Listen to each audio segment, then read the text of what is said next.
सत्संग में जाने से लाभ हमें ही मिलेगा। हम सुनते हैं कई बार हमें समझ नहीं आती है, कोई बात नहीं, तब भी उसका लाभ है। हम श्वास ले रहे हैं, उसमें कोई हम मेहनत थोड़ी लगा रहे हैं, सांस लेने में मेहनत लगा रहे हैं, अपने आप सांस चल रही है। इसी तरह से सत्संग में जब हम आते हैं, हमें कुछ मेहनत करने की जरूरत नहीं है। हम उसी के अंश हैं, वो अंशी है, वो हमारे हृदय में है।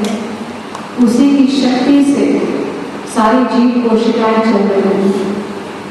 वो अगर अपनी शक्ति खींच ले तो हम कुछ भी नहीं, एक श्वास भी हम नहीं ले सकते। तो हमें समझना है कि उसकी शक्ति से हम चल रहे हैं। वह सर्वशक्तिमान है, तो हम उसके विषय में यदि सुनते भी हैं, सुनने की चेष्टा भी करते हैं, सिर्फ प्रयास भी करते हैं सत्संग में आने का, वो भी हमें बहुत लाभ मिलता है। ये तो भूल ही जाए कि सत्संग में हम क्या सुन रहे हैं, कितना समझ रहे हैं, कितना जीवन में उतार पा रहे हैं, वो सेकेंडरी है।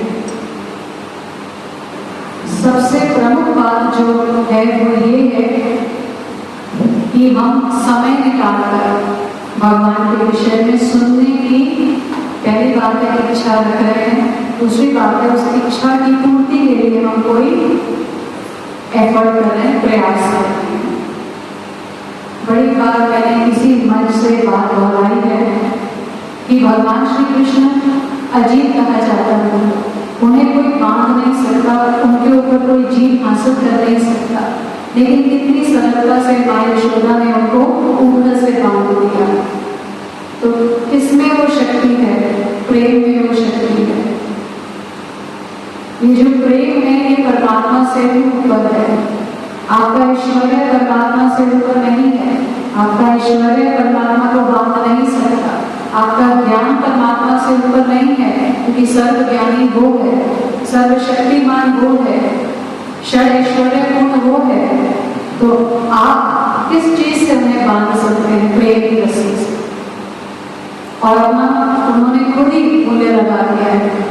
इस भक्ति के बाजार में उन्होंने अपना स्वयं मूल्य लगा दिया है कि मैं बिकता हूं तो भक्तों के हाथ बिकता, बाकी मुझे कोई चेष्टा करके बांध नहीं सकता।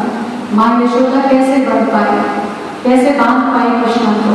सिर्फ अभ्यास, प्रयास। वो बार बार कोशिश करती है, हर बार थोड़ी सी रस्सी छोटी पड़ गई, तीनों की छोटी। क्या किया? वो फिर प्रयास कर रही है। जब कृष्ण ने देखा, बाल कृष्ण लाल ने देखा कि अब तो मैया के पसीने छूट रहे हैं, थक गई है, तो वो खुद ही पड़ी। मैया ला रही है बाल का रस्सी और रस्सी को जोड़ती जा रही है, फिर भी वो 3 अंदर छोटी पड़ती जा रही है। तो हमारा प्रयास जब होगा, हमारी इच्छा जब होगी, तो तीसरी क्या है? भगवान की महाप्रभु कृपा प्रविष्ट। 3 उंगली का मतलब ही ये है। एक तो हम इच्छा करें। माँ यशोदा ने पूरा आज मन बना लिया था कन्हैया को बांधने का। हम भी मन बना लें कि हम भगवान को बांधना चाहते हैं। दूसरा, माँ यशोदा ने प्रयास किया, हम भी प्रयास करें सत्संग में आने का, हम भी प्रयास करें नाम जपने का, हम भी प्रयास करें उनसे प्रेम करने का। और तीसरा क्या होगा? ये देखकर ठाकुर जी की कृपा बरस गई और ठाकुर जी स्वयं बंध गए। किसी की हिम्मत नहीं उन्हें बांधने, किसी का सामर्थ्य नहीं है उन्हें बांधने का, लेकिन अगर वो स्वयं से हमारे सामने प्रकट होना चाहे, स्वयं से बंधना चाहे, तो उन्हें कोई रोक सकता नहीं। उन्हें रोका हुआ तो सिर्फ हमने रोका हुआ, क्योंकि हम इच्छा नहीं कर रहे, हम प्रयास नहीं कर रहे। हम इच्छा संसार की कर रहे हैं, हम प्रयास संसार को पाने का कर रहे हैं। उस परम पिता परमात्मा को पाने का प्रयास किसी भी रूप में, सखा के भाव से, वात्सल्य के भाव से, शांत भाव से, किसी भी भाव से आप बचिए, जपिए, और फिर वो आपको आगे आगे ले जाता है। किस रस में कहाँ पहुंचा देगा वो उसकी कृपा है।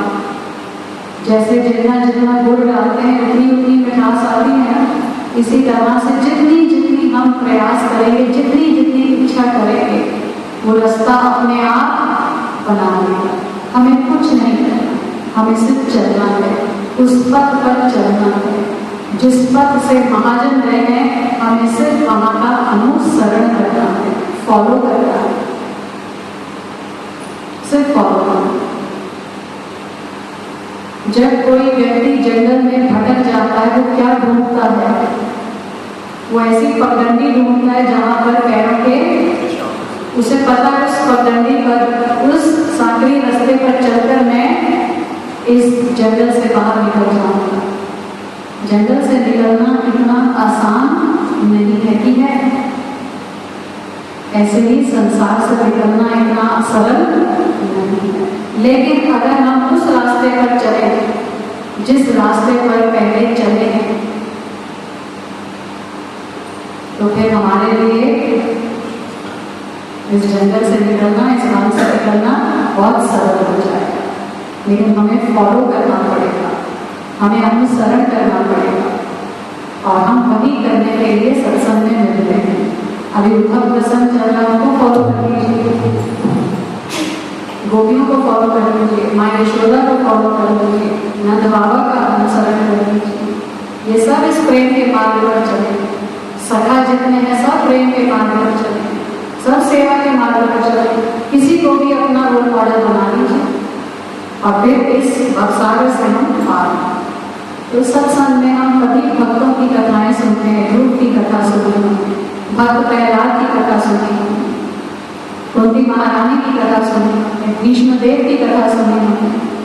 आजकल जो प्रसंग चल रहा है वो दत्तात्रेय महाराज का चल रहा है, कि कैसे वो बता रहे हैं, वहां से हम शिक्षा ले सकते हैं। देखिए, शिक्षा लेनी है तो बहुत सारे द्वार खुले हुए हैं, लेकिन हमने द्वार बंद कर रखा है कानों का, जहाँ से सुनना है, हृदय का, जहाँ पर ये परिवर्तन होना है, वो द्वार हमने बंद कर रखे। उन्हें खोल दीजिए, श्रवण कीजिए, सत्संग में आइए।